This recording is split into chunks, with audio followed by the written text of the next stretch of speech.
En esta clase vamos a hablar de la insuficiencia renal crónica.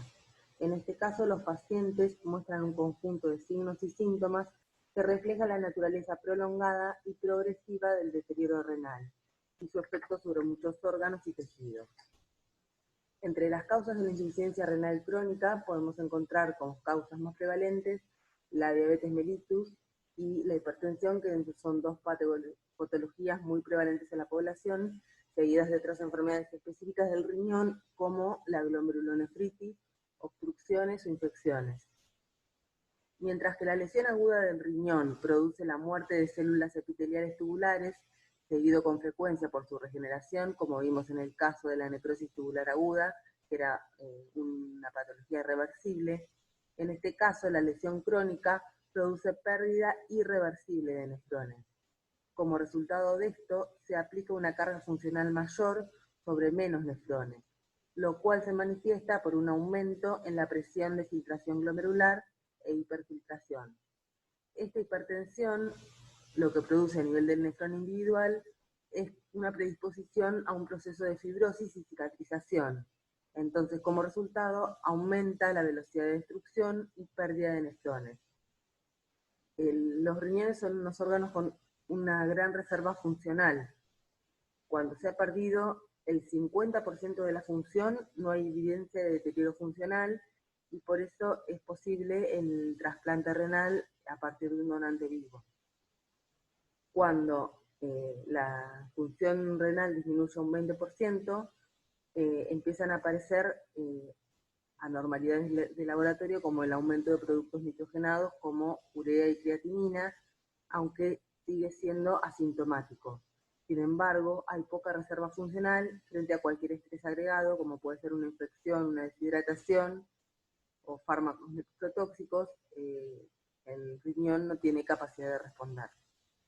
Ya por debajo del 20% de la función renal, se considera que la capacidad renal es insuficiente.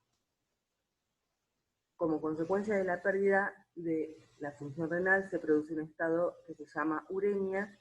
El término uremia define un complejo de signos y síntomas que se produce cuando la función renal residual es inadecuada. Esto se debe en parte a efectos tóxicos de productos retenidos que se excretan por riñón, como por ejemplo la urea, que ahora van a estar en circulación en una concentración muy alta, productos normales que producen el organismo, pero que ahora están en mayor concentración que lo normal, como por ejemplo las hormonas, porque no sufren la depuración renal, y también la pérdida de productos del riñón muy importantes como la eritropoyetina. También la deficiencia excretora lleva a que se produzcan cambios en la composición de los líquidos, en la composición iónica de sodio, potasio y agua. Entonces esto produce modificaciones sutiles en enzimas y sistemas de transporte. En cuanto a las manifestaciones clínicas, todo esto trae consecuencias, como decíamos, en numerosos órganos y tejidos. Como ven en esta tabla, el efecto es a nivel de prácticamente todo el organismo. Ahora vamos a ir describiendo los más importantes.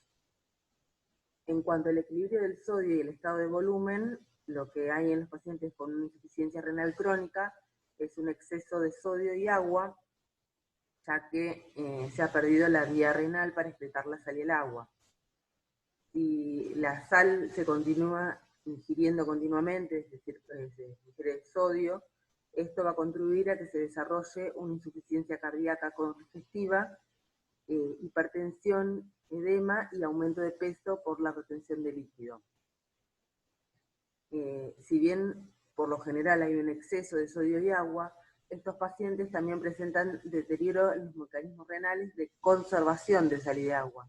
Entonces son más susceptibles a las pérdidas súbitas de sodio y agua. Por ejemplo, en un estado de alguna alteración gastrointestinal como vómitos, diarreas o sudoración excesiva, esta pérdida de sodio y agua no puede ser regulada y compensada por el riñón, entonces se deshidratan muy fácilmente con el deterioro siguiente de la función renal por hipoperfusión y además pueden llegar muy fácilmente a un estado de shock hipovolémico.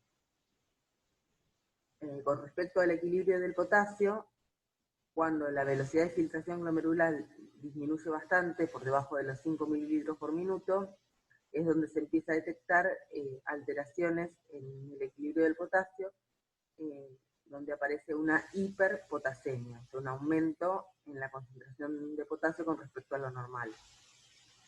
Por arriba de este nivel de los 5 mililitros por minuto de filtración glomerular, a medida que la velocidad de filtración glomerular disminuye, se incrementa en una modalidad compensadora el transporte de potasio mediado por aldosterona. Si recuerdan, la aldosterona favorecía la excreción de potasio.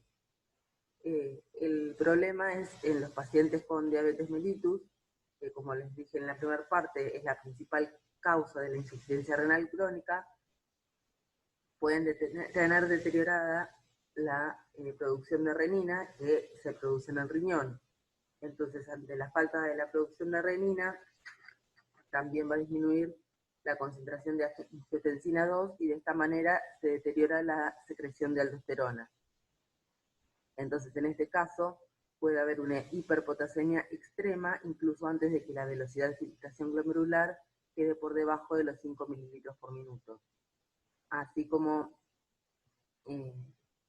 decíamos en el caso del sodio, también estos pacientes son más susceptibles a una hiperpotasemia frente a cargas súbitas de potasio de fuentes endógenas, como puede ser una hemólisis, un traumatismo. Recuerden que el potasio está en alta concentración adentro de las células, entonces si las células se rompen, este potasio se libera al exterior y el riñón no es capaz de regular esta carga súbita de potasio.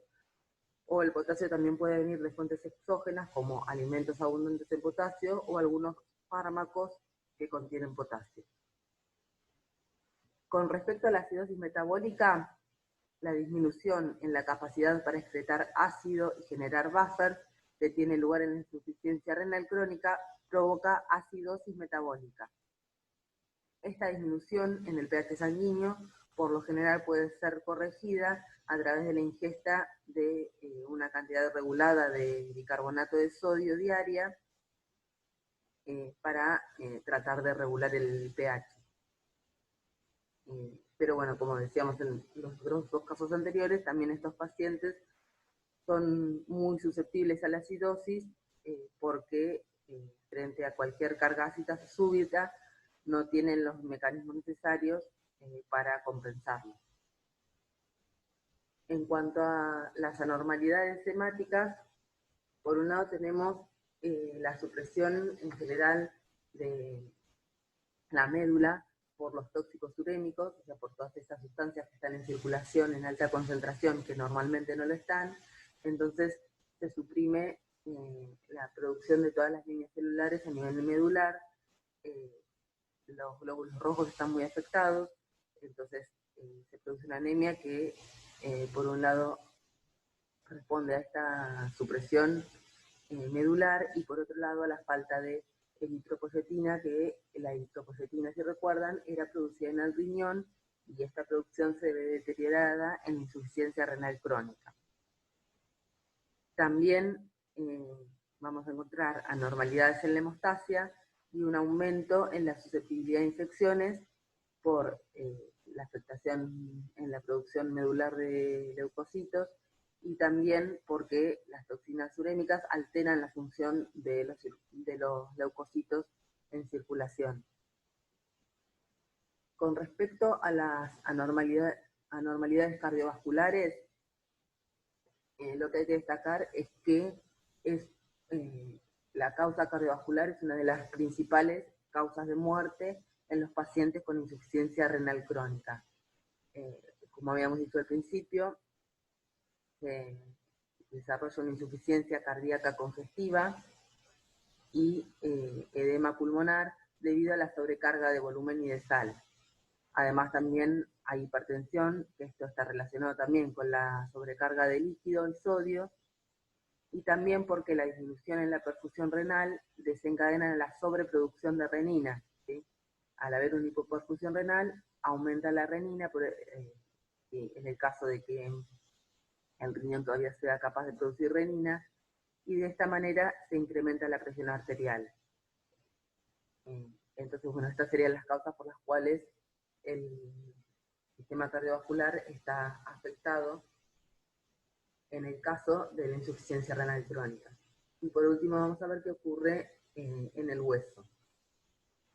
Para que el sodio pueda absorberse, para que el calcio pueda absorberse normalmente de la dieta a nivel intestinal, tiene que estar presente la vitamina D, que se llama también calcitriol.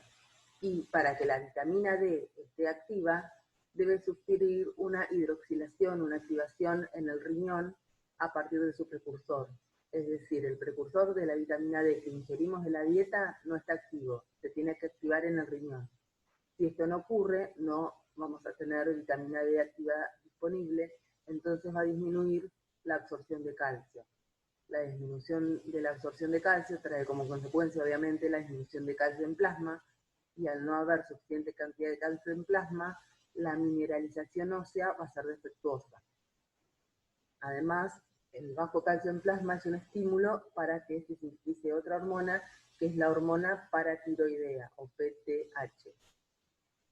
Esta hormona responde a la disminución de calcio en plasma, tratando de hacer que el calcio aumente.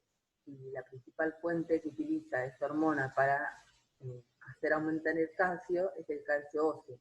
Entonces, el aumento de hormona paratiroidea, la consecuencia que tiene es un aumento en la resorción ósea, con lo cual se va alterando la estructura ósea.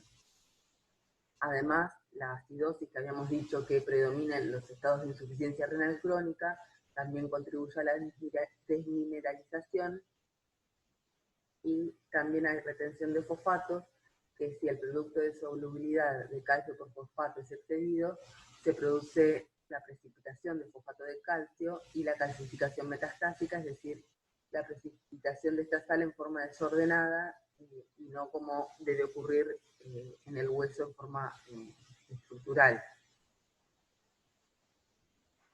Para terminar, vamos a describir un poco lo que es la diálisis, que en realidad es el tratamiento que existe para los pacientes con insuficiencia renal. En algunos casos, la situación de los pacientes con insuficiencia renal puede mejorar con el uso de diuréticos, y en algunos casos es indispensable recurrir a la diálisis. La diálisis es un proceso mediante el cual se extraen las toxinas y el exceso de agua en la sangre, y se utiliza como terapia sustitutiva tras la pérdida de la función renal. Puede usarse transitoriamente en pacientes con insuficiencia renal aguda, mientras lo requieren hasta que el riñón recupera su función, o en el caso de insuficiencia renal crónica, como una medida de espera hasta que pueda realizarse un trasplante renal. Básicamente, existen dos tipos de diálisis, que son la diálisis peritoneal y la hemodiálisis. En la diálisis peritoneal hay una solución de diálisis que ingresa a la cavidad peritoneal, y la membrana peritoneal actúa como membrana de diálisis. Entonces el líquido se deja allí por un tiempo hasta que se produce el intercambio, y luego se extrae en otra bolsa diferente. Este proceso se suele hacer en la casa del paciente. Por otro lado, tenemos la hemodiálisis, en el cual se extrae sangre a través de un catéter. Esta sangre ingresa al dializador, donde un sistema de filtros que están en contacto con la solución de diálisis, entonces ahí se produce el intercambio, y luego la sangre vuelve a ingresar por otro catéter. Este proceso se realiza en general 3 veces por semana, y el procedimiento dura alrededor de unas 4 horas, que si bien altera bastante la calidad de vida del paciente, es la solución para los pacientes que están en espera de un trasplante renal.